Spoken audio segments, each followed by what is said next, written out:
Have you ever stopped to wonder why we call a month March or July? Why does September mean 7 when it's actually the 9th month?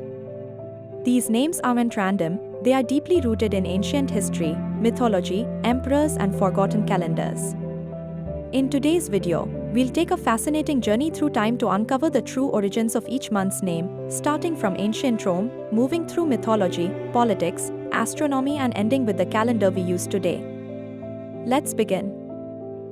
January is named after Janus, the Roman god of doors, gates, transitions, and beginnings.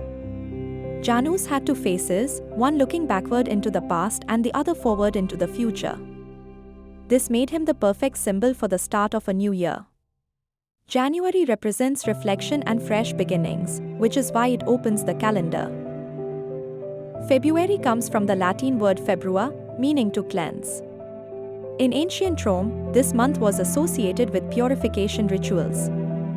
A festival called februa was held to wash away the sins of the past year. This idea of cleansing still survives today in how we see February as a quiet, reflective month.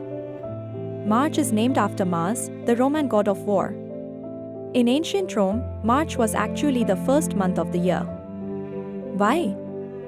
Because winter made warfare impossible and March marked the beginning of military campaigns. That's why many Roman festivals related to war and agriculture took place in March. April likely comes from the Latin word aprire, meaning to open. This refers to flowers opening and spring arriving. Some historians also link April to Aphrodite, the Greek goddess of love, symbolizing beauty and rebirth. So April represents renewal, growth, and fresh life. May is named after Maya, a Roman goddess associated with fertility, growth, and the earth. Maya was believed to make plants grow, and this perfectly aligns with May being a month of blooming nature and warmth. June is named after Juno, the queen of Roman gods and the goddess of marriage and childbirth. This is why June is traditionally considered the most popular month for weddings. Juno symbolized love, family, and protection. Originally, July was called Quintilis, meaning fifth month in Latin. Remember, March was once the first month.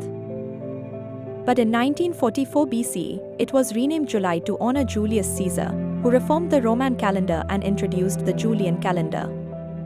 This was one of the first times a month was named after a real person. August was originally called Sextilis, meaning sixth.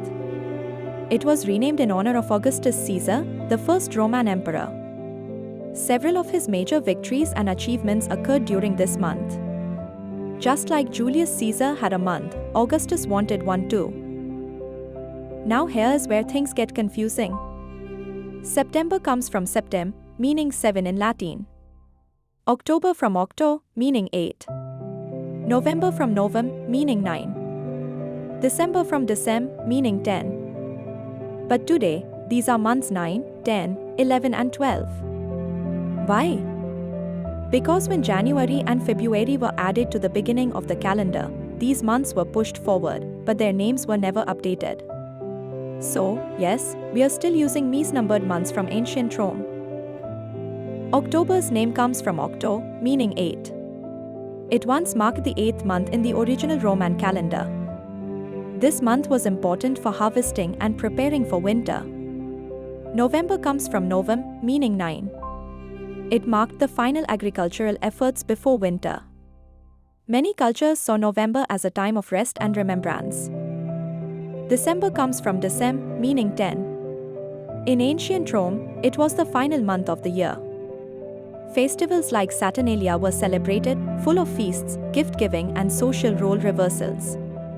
Many traditions of modern Christmas actually evolved from these ancient festivals. The Roman calendar went through multiple reforms. First came the Julian calendar introduced by Julius Caesar in 1945 BCE. It improved accuracy but still had small errors. Then in 1582, Pope Gregory XIII introduced the Gregorian calendar, which we still use today. It corrected leap year mistakes and realigned the calendar with Earth's orbit.